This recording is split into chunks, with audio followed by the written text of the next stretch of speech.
네, 오늘 남편과 아내에게 주시는 성경의 교훈 말씀으로 함께 살펴보기를 원합니다. 우리 5월 가정의 달을 맞아서 좋은 그 가족 관계에 대한 하나님의 말씀을 우리가 그동안 살펴봤는데요. 첫 주에는 자녀 양육에 있어서 가장 중요한 원리가 무엇인가, 또 지난주에는 부모님을 어떻게 공경해야 하는 것인가, 그것에 대해서 두 주 살펴봤고요. 오늘은 남편이 아내에게, 또 아내가 남편에게 어떻게 대하는 것이 우리 하나님의 교훈과 또 가르침심인지 우리가 함께 귀 기울이기를 원합니다. 오늘 이 본문 말씀을 보면 먼저 우리가 이전에 앞서서 살펴보았던 부모를 순종하며 공경하라는 말씀이 에베소서 6장 1절에서 3절에 있고, 또 자녀를 노엽게 하지 말라는 이 말씀이, 이 원리가 6장 4절에 있어요. 사실 지난 3주 오늘까지 해서 3주 동안 순서를 거꾸로 지금 하고 있습니다. 밑에서부터 지금 오늘은 이제 5장을 하는 거죠. 다시 말하면 원래는 아내와 남편과 아내를 먼저 하고, 그 다음에는 부모님을 어떻게 하고, 그 다음 자녀를 어떻게 할 것인지 사실 성경은 우리에게 교훈을 했습니다. 그런데 아무래도 우리 눈높이를 해서 우리가 먼저 관심 있는 자녀 교육에 대해서 먼저 하고, 또 마침 어린이 주일이기도 하고요. 또 마침 또 어버이 주일이기도 해서 지난주에는 부모를 했습니다. 그리고 오늘 이렇게 남편과 아내, 부부 사이에 그 도리에 대한 말씀으로 이제 생각하게 되었습니다. 여러분, 이렇게 순서만 그런 것이 아니고 분량을 봐도 이것이 우리가 생각할 점이 있습니다. 분량이 어떠냐 하면은, 오늘 우리가 함께 본 남편과 아내 사이에 대한 말씀은 5장 22절에서 33절까지 12절이나 있어요. 근데 부모에 대한 말씀은 3절입니다. 6장 1절에서 3절. 그리고 자녀에 대한 것은 6장 4절 1절이에요. 그러니까 이 성경에서 가정에 대해서 교훈을 할 때 남편과 아내에게 제일 많이 그 할애를 한 것입니다. 그 다음 부모고, 그 다음 자녀죠. 근데 우리가 현실 생활에서 살아갈 때 많은 관심과 또 많은 노력이 사실 이 자녀에게로 1번을 주는 경우가 많습니다. 그리고 부모, 그리고 부부 사이가 제일 신경을 덜 쓰는 관계일 수도 있다는 거죠. 그래서 오늘 우리의 삶과 이 하나님 말씀의 교훈을 우리가 대조했을 때 그 간격이 있다 하는 것입니다. 우리의 자세나 이 지금 시대의 풍조가 그렇게 성경적이지 않다는 것을 이제 보여주는 것이죠. 그래서 너무 자녀에게 치중돼 있고, 부모나 또 이 부부 사이에 대해서는 소홀하게 대하는, 이제 이것이 오늘 우리가 가진 문제라면 이제 문제라고 할 수가 있겠습니다. 성경은 부부 사이에서 출발하고, 그다음 부모를 공경하는 것, 그리고 이제 자녀를 잘 양육하고 기르는 것, 이렇게 순서가 이렇게 나갑니다. 우리 창세기 말씀을 봐도 창세기에서 처음 존재한 것은 부모와 자식이나 이런 관계가 아니고 사실 부부의 그 사이라고 할 수가 있습니다. 그래서 하나님이 한 남자를 만드시고 또 한 여자를 만드셔서 이 두 사람 사이에 먼저 그 관계를 설립하셔서, 설정하셔서 이제 가정을 시작하게 하신 것이기 때문에 이 가정의 기초는 이제 부부라고 할 수가 있겠습니다. 남편과 아내가 이제 서로에 대해서 잘 바른 관계를 갖고 또 잘 연합할 때 이제 하나님이 원하시는 우리의 삶의 실천이 이제 그게 이루어질 수 있다는 것입니다. 오늘 이 본문 말씀에서 저는 이 긴 말씀을 아주 자세하게 뜯어보기보다 큼직하게 한번 보기를 원합니다. 먼저 아내에게는 남편에게 복종하라, 죽게 하듯 하라, 이런 표현이 있고요. 또 남편에게는 아내 살아가기를 그리스도께서 교회를 사랑하시고 교회를 위하여 자신을 주심같이 하라 이렇게 되어 있습니다.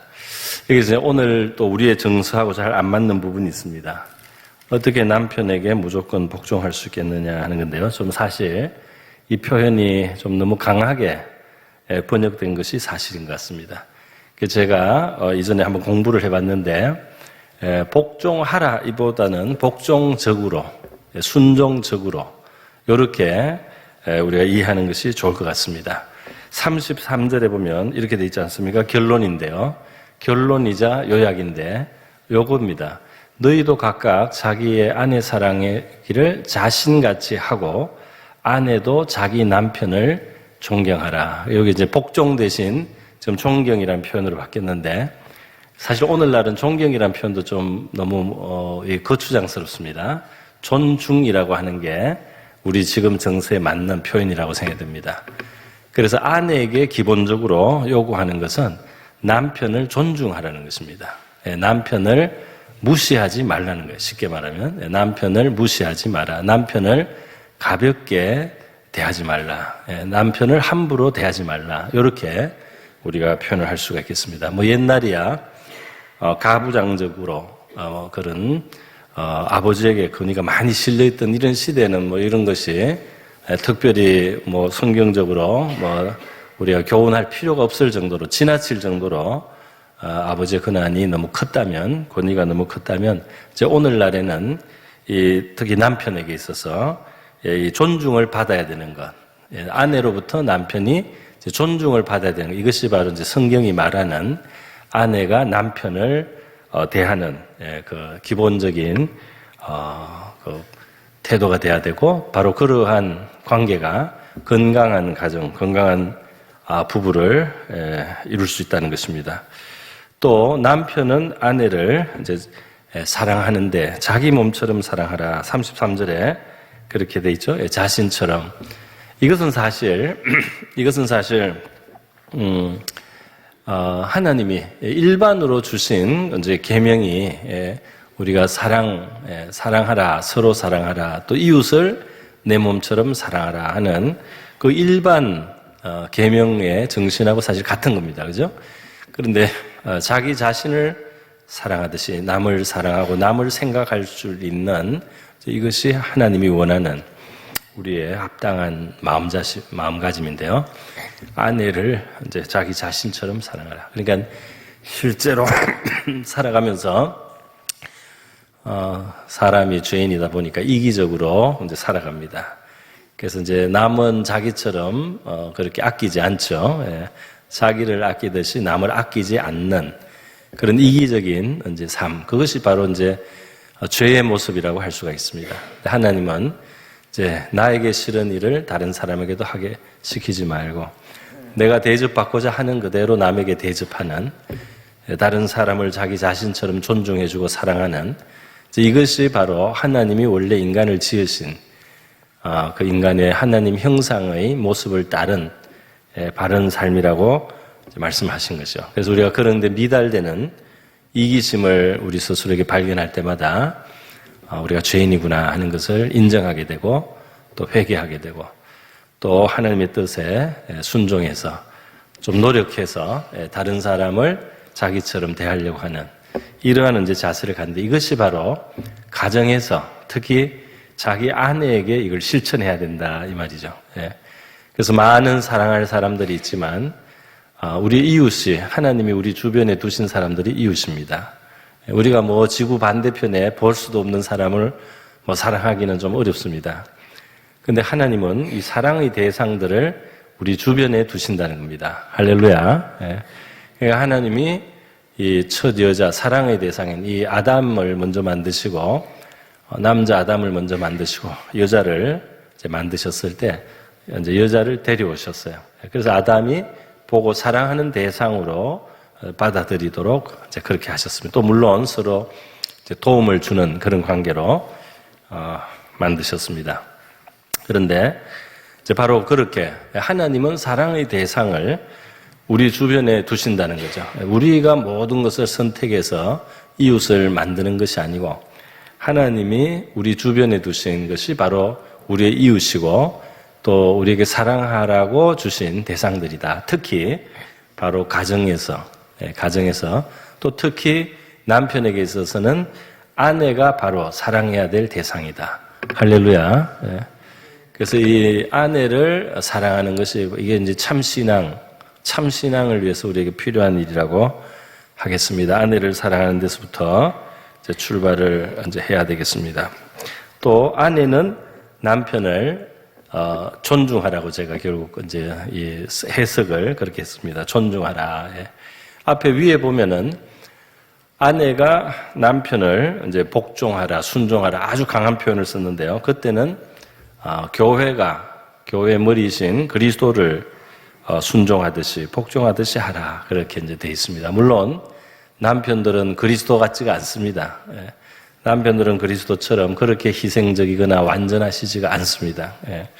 그렇기 때문에 이런 또 완전한 순종과 복종을 하기에도 미흡한 바가 있습니다.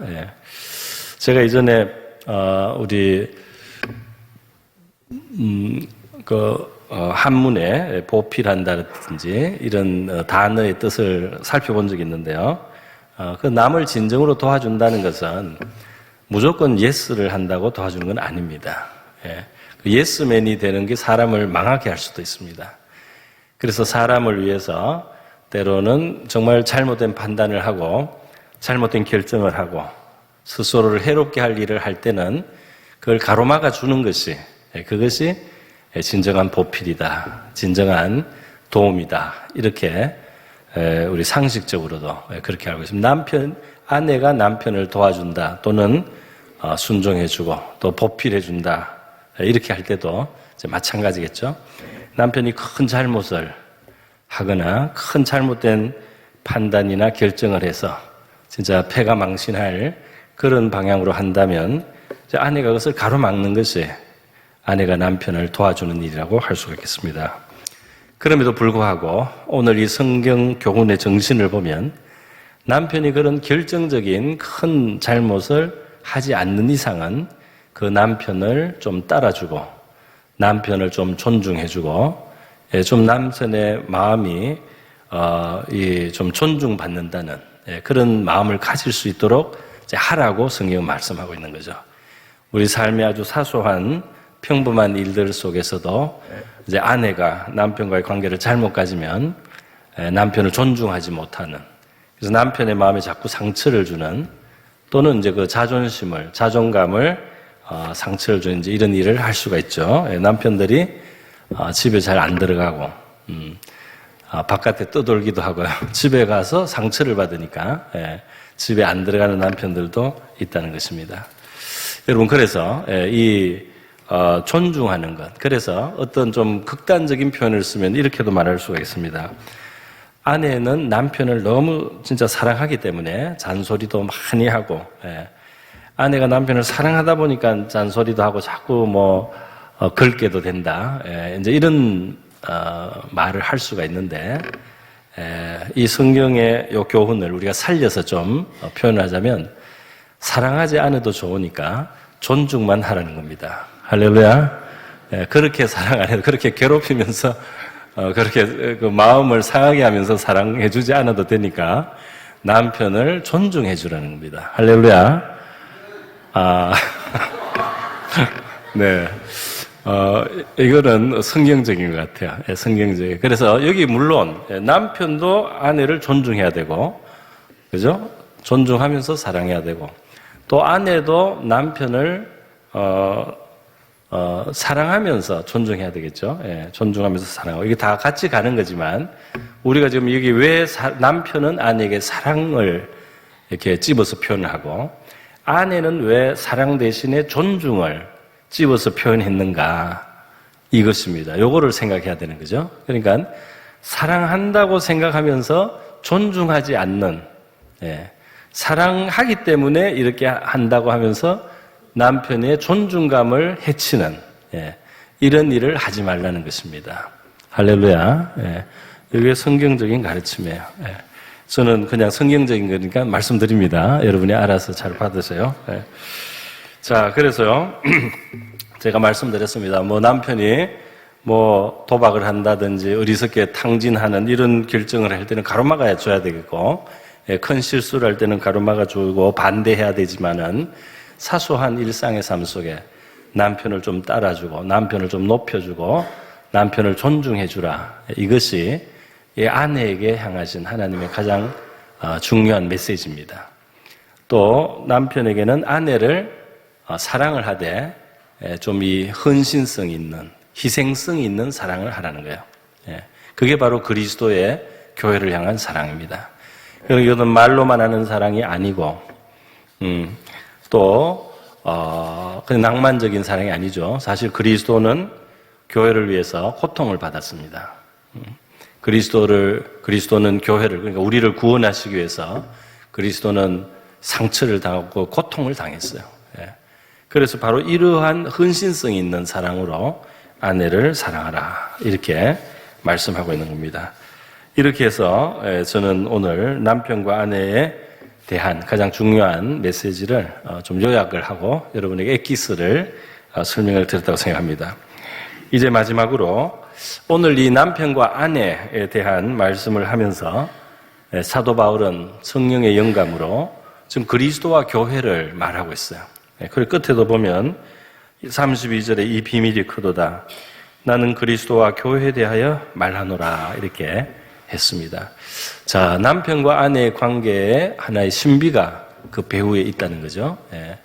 남편과 아내의 이 관계의 배후에 있는 신비는 뭐냐면 바로 그리스도가 자기 피를 흘려서 구원하는 그 교회와의 관계의 어떤 모형이 인간 세계에서 남편과 아내의 관계로 나타나도록 하나님이 의도하셨다는 겁니다. 그러니까 우리 남편과 아내의 관계는 깊은 것이 거기에 뒤에 깔려 있다 이 말이에요. 남편과 아내는 성경에 의하면 미안하지만 영원하지가 않습니다. 다시 말해서 부활의 날에는 부부가 없어요. 부부가 없습니다. 이 땅을 사는 동안에만 맺어져 있어요. 그리고 죽음이 갈라놓기까지 맺어져 있습니다.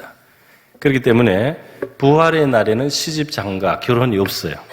한 사람 한 사람이 영혼으로 영원히 있습니다. 그래서 이 결혼이라고 하는 것은 이 땅에 살아있는 동안에, 육체의 생명이 있는 동안의 관계이고, 그렇기 때문에 사별을 할 경우에 예를 들면 재혼을 할 수가 있는 거죠. 그거는 성경적으로 전혀 문제가 없습니다. 결혼 부부 관계지만은 한 분이 먼저 이 세상을 떠나시면 나머지 남은 사람은 얼마든지 재혼을 할 수 있다 이 말이에요. 그것이 이제 하나님의 질서고 이제 원리라는 겁니다. 그러니까 결혼 관계라는 건 이 땅에 잠깐 있는 거예요. 그런데 그리스도와 교회의 관계, 주님이 우리를 구원하신 이 관계는 영원하다는 겁니다. 이 관계로 인하여 이 그리스도가 이 세상에 오시고 십자가에 달려 죽고 피 흘려 구원하신 이 구원으로 말미암아 우리가 그리스도께 속하게 되고, 그리고 그리스도께 구원을 받는 이것을 결혼으로 비유를 했어요. 결혼으로 비유를 했습니다. 그러니까 우리의 구원에 대해서 여러 가지 비유가 많은데 그 중에 아주 대표적인 것이 결혼입니다. 다시 말해서 예를 들면 노예 시장에 나와 있는 여자, 아주 불행을 당하고 아주 비참하게 된 여자가 있습니다. 그런데 그곳에 어떤 귀한 신분의 사람이 와서 이 여자를 노예 시장에서 사는 겁니다. 사서 그냥 자기 종으로 부리는 정도가 아니고 사서 아내를 삼는다 이 말이에요. 그러면 이것은 이제 그 여자를 사랑하고 그 여자의 행복을 위하는 참 사랑으로 자기가 대가를 지불하면서 그 여자를 자기 옆에 두고 사랑의 대상으로 삼고 자기의 것을 함께 누리게 만드는 것, 이것이 이제 방금 말한 그런 상황인데요. 이것이 우리의 구원하고 비슷하다 이 말입니다. 우리는 죄인 되어서 비참하고 이 형벌을 받아야 되고 저주 아래 있는 삶이지만은 그리스도가 우리를 위해서 오셔서 이 땅에서 자기의 피를 값으로 지불하면서 우리의 영혼을 구원하시고 그냥 버려둔 것이 아니고 우리를 자기 옆에 두시고 자기의 사랑의 대상을 삼으시고 자기와 늘 동행하고 교제하는 대상으로, 그리고 자기의 것을 나누어 주는 대상으로, 자기의 것을 함께 누리는 대상으로 삼아주셨다는 거예요. 그 집에 같이 살고 같이 이야기하고 필요하면 같은 것을 공급해 주시는 바로 이 결혼의 관계와 같은 것이 우리의 구원인데 이 영혼의 구원은 영원한 관계다 이 말이죠. 그래서 그리스도와 우리의 관계가 어떤 의미에서 진정한 남편과 아내 같은 진정한 배필, 진정한 짝으로서의 영원한 관계라는 겁니다. 할렐루야. 어떤 사람은 이 땅에서 결혼 관계가 영원하지 않다고 하니까 섭섭해하는 사람도 있어요. 사이가 좋으신 분들이 그러더라고요. 그런 분도 가끔 있어요.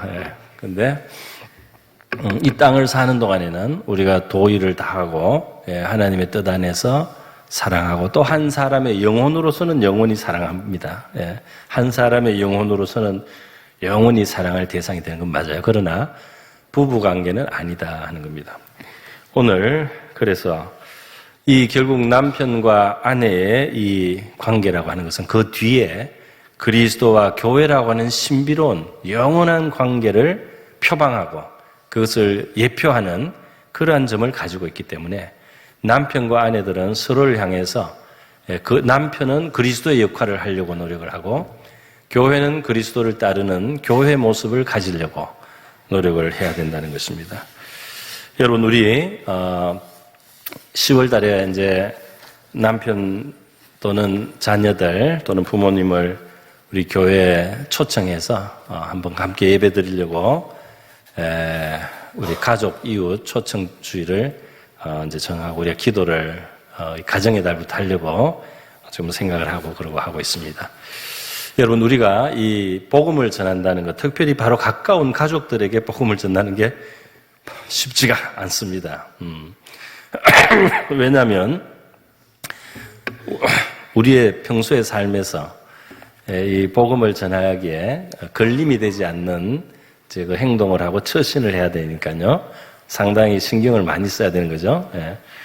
그럼에도 불구하고 그렇게 할 가치가 있는 것이죠.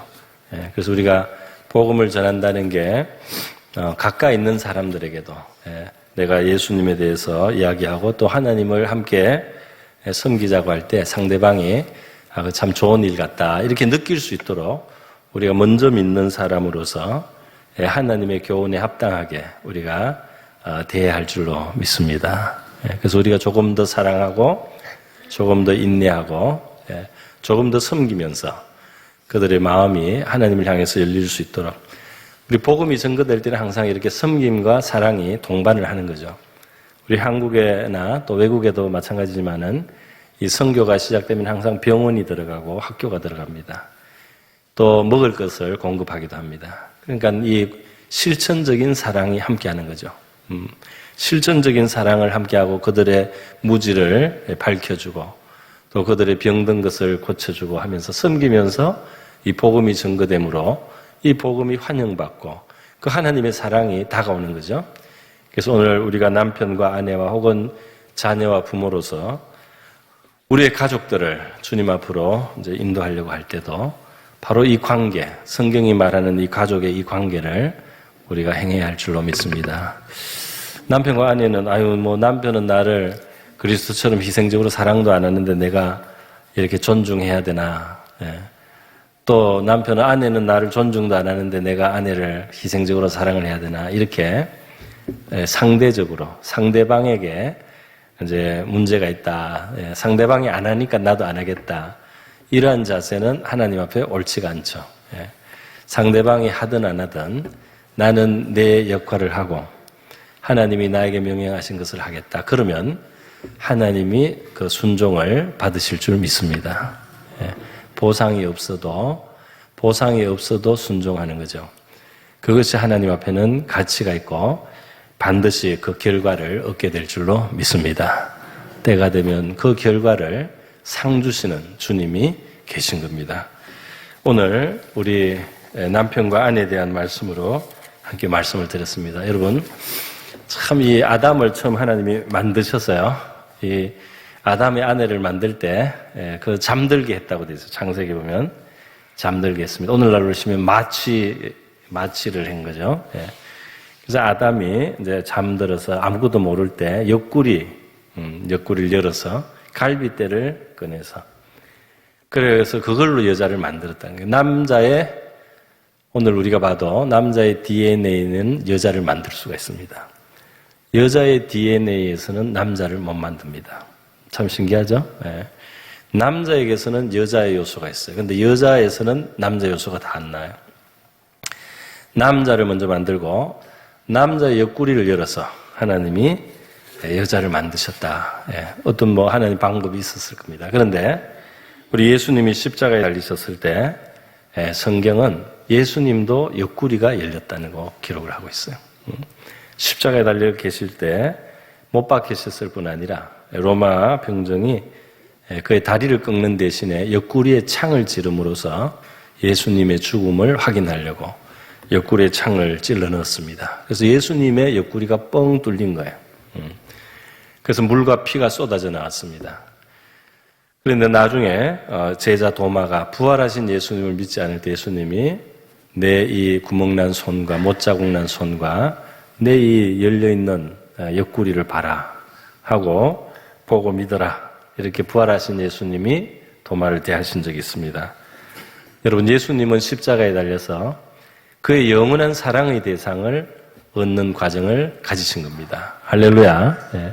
참 이 창세기부터 계시록까지 어떻게 이렇게 앞뒤가 맞는지, 이거는 1700년간 기록된 있어요. 처음부터 끝까지. 예. 기록이 1700년이요. 저자도 수십 명입니다. 예.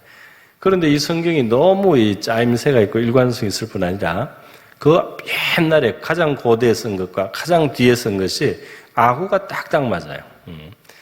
그래서 인류의 타락도 이 성과 악을 알게 하는 나무에 실과를 먹고 마저 타락하고 하나님의 생명나무에 멀어졌는데 하나님은 십자가라는 생명나무를 세우셨습니다. 할렐루야. 그리고 우리의 영원한 영적인 신랑, 그의 하늘나라의 영광과 영생과 존귀를 같이 나눌 신랑으로 그리스도가 이 세상에 오셔서 그 생명나무에 달리시고 옆구리가 뚫리면서 영원한 사랑의 대상인 우리 영적인 신부라고 할 수 있는 저와 여러분을 얻게 되신 것입니다. 할렐루야. 예. 이렇게 해서 하나님의 구원은 정말 놀랍고 큰 구원입니다. 우리 중에는 오늘 남편과 아내의 지금 위치에 있는 사람도 있지만 그렇지 않은 분들, 미혼도 있고 싱글도 있고 또 먼저 배우자를 보내신 분도 있고 이렇지만은 오늘 이 본문 말씀에서 우리의 영원한 신랑이 되시는 남편이 되시는 영적인 배필인 그리스도를 여러분이 사랑하고 그리스도를 존중하고 순종하는 이 믿음의 길에 갈 수 있기를 바랍니다. 이 땅의 남편과 아내의 관계는 이 땅을 사는 동안에 우리가 충실해야 되고 우리의 하나님 앞에서의 도리를 다 해야 되지만은 그리스도와 우리 사이의 관계는 영원한 관계다 하는 이 사실을 기억하고 그것을 깊이 묵상하면서 거기에서부터 우리가 가정생활을 할 수 있는 은혜를 얻을 수 있기를 바랍니다. 우리 기도하겠습니다. 이 시간 기도할 때 우리를 사랑하사 우리의 영적인 신랑이 되시며 우리에게 구원을 얻게 하시고 하늘의 것을 함께 누리게 하시는 그리스도의 은혜를 감사드리고요. 또 남편으로서 아내를 자신처럼 사랑하고 또 아내로서 남편을 존중함으로 우리의 가정에 그리스도의 향기가 나고 또 우리 가족들의 마음을 감화해서 우리 하나님 앞에 함께 섬길 수 있는 그런 가족들이 되게 하여 주시옵소서 하고 우리 같이 기도하겠습니다. 기도합니다. 거룩하시고 자비로우신 우리 하나님 아버지, 오늘 우리 가정의 달 셋째 주일을 맞이하여 남편과 아내에게 향하신 주님의 말씀을 함께 생각해 봅니다. 우리 그리스도께서 우리를 위하여 자신을 버리기까지 우리를 사랑하사 우리 영적인 신랑이 되어주신 것을 감사드립니다. 우리에게 구원을 얻게 하실 뿐 아니라 하늘의 상속 함께 누릴 수 있도록 그 영생과 그 존귀와 영광에 참여하는 자로 우리를 불러주심을 감사드립니다. 우리가 남편으로서 아내를 자기 자신처럼 사랑하라는 주님의 말씀 순종하게 하시고 아내로서는 남편을 존중하고 남편을 높여주는 그러한 마음과 자세와 생활이 될 수 있도록 그러한 언어를 사용할 수 있도록 주님 도와주시기를 원하옵니다. 우리가 이와 같은 아버지 부부의 삶을 살아갈 때 그리스도의 향기가 나는 가정이 이루어질 줄 믿습니다. 우리의 사랑과 이와 같이 주님 앞에 우리의 몫을 감당하며 우리의 가족들이 하나님 앞에 마음이 열려서 우리 주님 앞으로 나올 수 있게 하여 주시옵시고 이 좋은 그리스도를 영접하며 그리스도의 은혜 속에 살아가는 아버지 구원의 백성이 되게 하여 주시옵소서. 할렐루야. 감사드립니다. 오늘 저희들의 삶을 주님 앞에 돌아봅니다. 주여 용서하시고 또 긍휼히 여겨 주시옵소서. 자비를 베풀어 주시옵소서.